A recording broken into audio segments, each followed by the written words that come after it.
11,000 vote BJP का जो प्रत्याशी था उसको मिल पाए थे और बीजेपी से लोगों का विश्वास उठ पाया था। क्या अब इस जयपुर ग्रामीण के जो लोकसभा के जो चुनाव हैं, इसमें किस प्रकार से आप उन लोगों का विश्वास जीत पाएँगे? चुनाव से पहले आप विराटनगर से टिकट माँग रहे थे, ये एक पार्टी विशेष की बात थी या फिर आपकी कुछ कमियाँ रही कि आपको टिकट नहीं मिल पाया? उसके बाद में अब जो है लोकसभा से आप ही के परिवार से राव राजेंद्र सिंह को जब लोकसभा चुनाव के लिए उतारा गया है, तो आपकी विराटनगर क्षेत्र को लेकर क्या व्यवस्थाएँ रहने वाली हैं? किस प्रकार की आप अनुकूल स्थिति पैदा कर पाएँगे और रत्ना कुमारी कहाँ तक राव राजेंद्र सिंह बीजेपी के हैं? जी। कैसा आप देख रहे हैं कि ये चुनाव किस प्रकार से जो भाजपा पार्टी है उसके खाते में ये सीट जा पाएगी? कैसी व्यवस्थाएँ रहेंगी? जो जगह-जगह जैसे 5 जगहों की मैं बात कर लूँ तो विधायक जो वर्तमान सिटिंग एमएलए हैं, वो किस प्रकार की व्यवस्थाओं से सचिन पायलट यहाँ सभा का आयोजन करके जाता है, तो क्या बीजेपी के जो कार्यकर्ता और पदाधिकारी हैं वो भी कोई और स्टार प्रचारक को बुलाकर केवल राम मंदिर का मुद्दा है, धारा 370 का मुद्दा है और बीजेपी जो पार्टी है वो अमीर लोगों की पार्टी है, ये भी कहा जाता है कहीं न कहीं।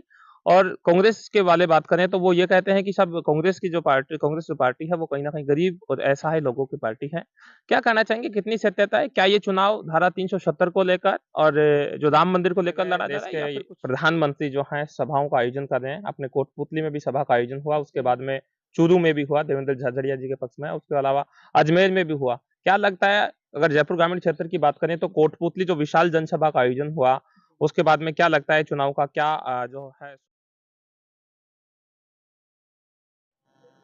नमस्कार दर्शकों, आप देख रहे हैं पाउटा एक्सप्रेस। हमारे साथ आज बातचीत के लिए भाजपा नेत्री रानी रत्ना कुमारी जी हैं। बातचीत करेंगे लोकसभा चुनाव को लेकर किस प्रकार की व्यवस्थाएं चल रही हैं, क्योंकि चुनावी बिसात बीत चुकी है। आगामी 19 अप्रैल को चुनाव होने वाले हैं, जिसको लेकर जयपुर ग्रामीण से बीजेपी प्रत्याशी के रूप में राव राजेंद्र सिंह को मैदान में उतारा गया है। वहीं बात कर ले कांग्रेस पार्टी के लिए तो अनिल चोपड़ा को मैदान में उतारा गया। बातचीत करते हैं क्या कुछ व्यवस्थाएं हैं। क्या कहना चाहेंगे लोकसभा चुनाव को लेकर क्या व्यवस्थाएं चल रही है? देखिए, बहुत बड़ी खुशकिस्मती है कि साहब जैसा व्यक्तित्व भाजपा ने जयपुर ग्रामीण के प्रत्याशी के रूप में उतारा है। अगर अपन उनका व्यक्तित्व देखें, तो मुझे लगता है कि उनके पक्ष में आज भी ग्रामीण क्षेत्र के लोग उनसे जुड़े हुए हैं, क्योंकि 25-30 साल हो गया है उनको इस क्षेत्र में जुड़े हुए। तो लोगों का काफ़ी रुझान है उनके प्रति। क्योंकि मेरा जाना हुआ कोटपुतली, बानसूर, विराटनगर विधानसभा में, शाहपुरा में, झोटवाड़ा में भी जाना हुआ और फुलेरा में भी। और कुछ क्षेत्र चोमू के भी कवर किए थे मैंने। तो अगर आप देखें तो कांग्रेस प्रत्याशी के रूप में जो अनिल चोपड़ा जी हैं और राव साहब की तुलना करें तो मुझे लगता है राव साहब भारी पड़ रहे हैं। अब छोटे-छोटे जो मुद्दे आप देखें कि हर चुनाव में रहते हैं, कहीं नाराजगी और कहीं नहीं भी नाराजगी, तो मुझे लग रहा है कि भाजपा के वर्कर्स और संघ के लोगों ने बिछा चुके हैं। कुछ ही दिनों में आपको रिजल्ट बहुत पॉजिटिव मिलने वाला है। क्या कहना चाहेंगे कैसी व्यवस्थाएं रहेंगी, क्योंकि पिछले दिनों विधानसभा की बात कर लें तो पूरे क्षेत्र में 8 विधानसभा लगते हैं जयपुर ग्रामीण के जी, अंतर्गत, जिसमें से 5 जो सिटिंग एमएलए हैं वो बीजेपी के हैं। जी। कैसा आप देख रहे हैं कि ये चुनाव किस प्रकार से जो भाजपा पार्टी है उसके खाते में ये सीट जा पाएगी?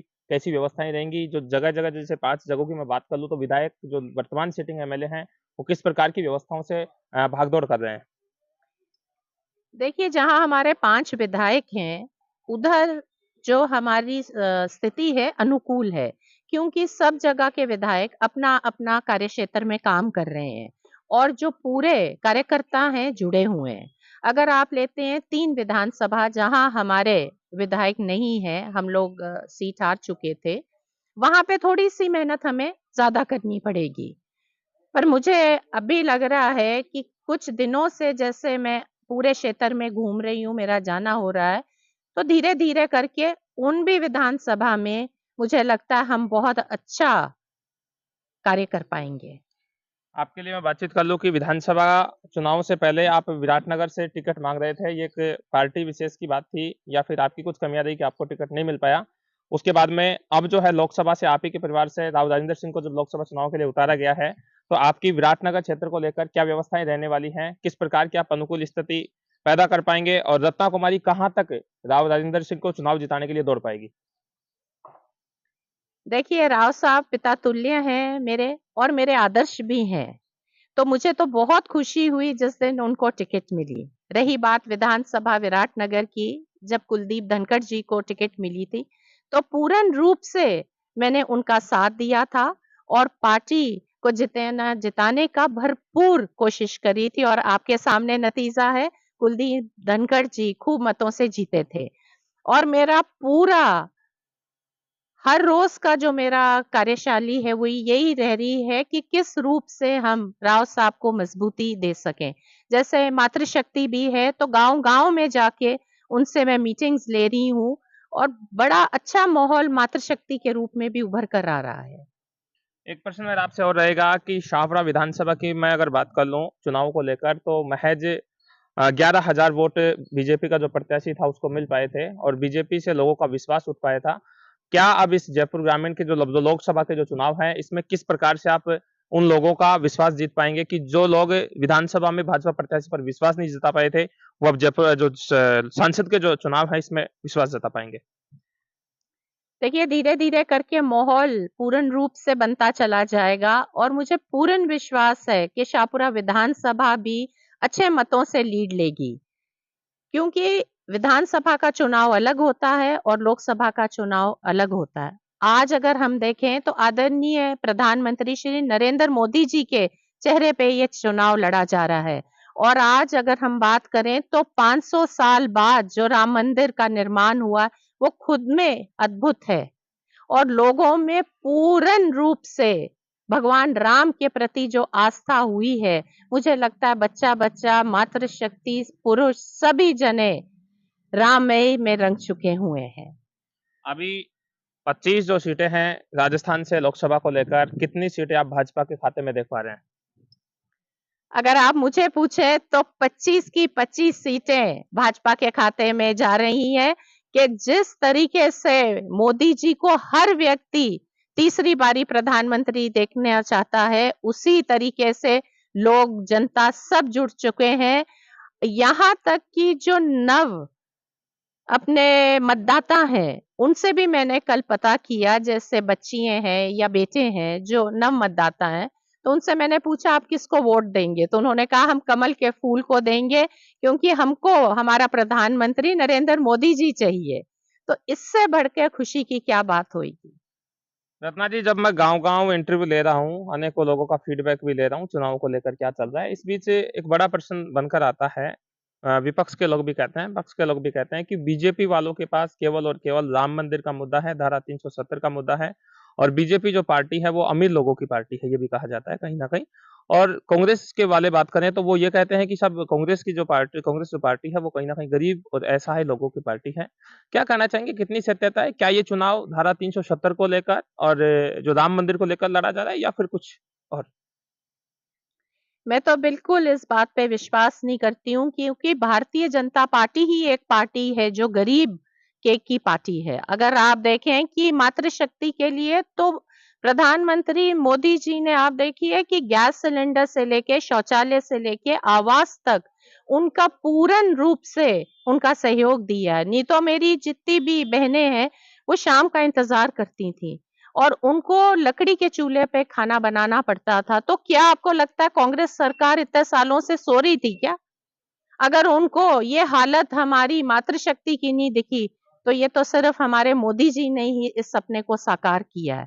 अगर आप अभी लें, तो 3 महीने ही मूल हुए हैं हमारे आदरणीय मुख्यमंत्री श्री भजन लाल शर्मा जी को मुख्यमंत्री बने हुए।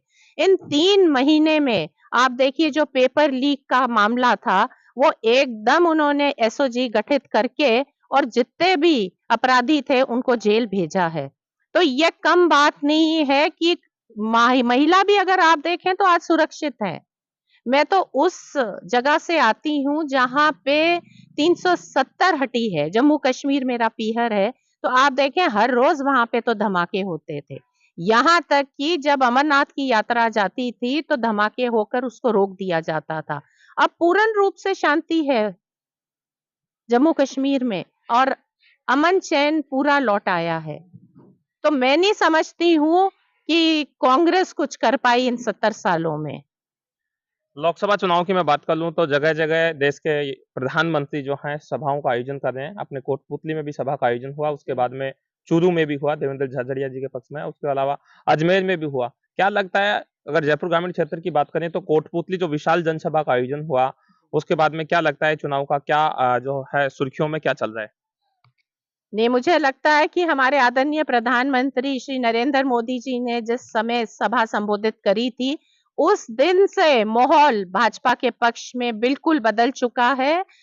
हर जन को ये है कि वो प्रधानमंत्री नरेंद्र मोदी जी को प्रधानमंत्री के रूप में देखना चाहते हैं, तीसरी बारी।